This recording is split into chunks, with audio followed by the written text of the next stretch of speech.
लोकसभा में तीनों बिल पेश किए गए। महिला आरक्षण बिल संशोधन लोकसभा में पेश किया गया और परिसीमन विधेयक 2026 संशोधन पेश किया गया। केंद्र शासित प्रदेश कानून संशोधन संसद में किया गया पेश। इस बीच एक बड़ी जानकारी आपको दे दें। मिल रही जानकारी के अनुसार पूरा सदन इस वक्त इस विषय पर अब बातचीत कर रहा है और अभी चूंकि जिस तरह की जानकारी मिल रही है, केंद्र शासित प्रदेश कानून संशोधन संसद में पेश किया जा चुका है।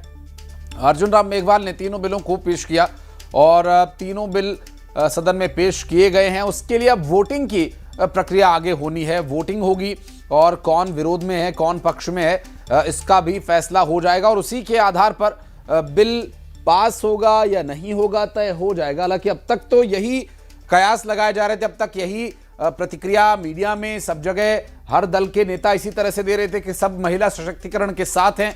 लेकिन सदन में जैसे ही कार्रवाई शुरू हुई, असली चेहरा सामने आना शुरू हो गया।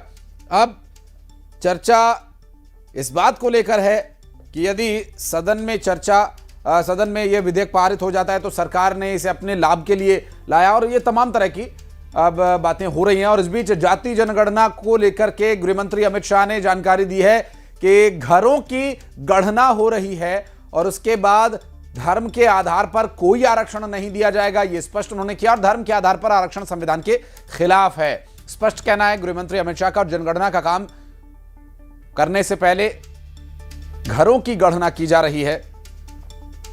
धर्म के आधार पर कोई भी आरक्षण नहीं दिया जाएगा, एक बार फिर से उन्होंने स्पष्ट किया। और साथ ही साथ इस पूरी चर्चा के दौरान चूंकि कुछ विपक्षी दलों की तरफ से पूछे गए थे प्रश्न और उनका उत्तर देते हुए स्पष्ट किया गृह मंत्री अमित शाह ने। एक बड़ा बयान सदन में अपने जवाब में उन्होंने दिया है। केंद्रीय गृह मंत्री अमित शाह का एक बड़ा बयान सदन में चर्चा के दौरान जवाब देने के दौरान सामने आया कि धर्म के आधार पर कोई आरक्षण नहीं हो सकता, नहीं होगा और संविधान के खिलाफ कोई भी काम नहीं होगा, क्योंकि ये धर्म के आधार पर आरक्षण देना भी संविधान के खिलाफ है। गृह मंत्री अमित शाह का स्पष्ट कहना है। केंद्रीय गृह मंत्री अमित शाह ने इस पर सटीक शब्दों में और सीधे शब्दों में जानकारी दी है। और लगातार सदन में चूंकि देखिए किस तरह से स्थिति बनी हुई थी, आपने देखा।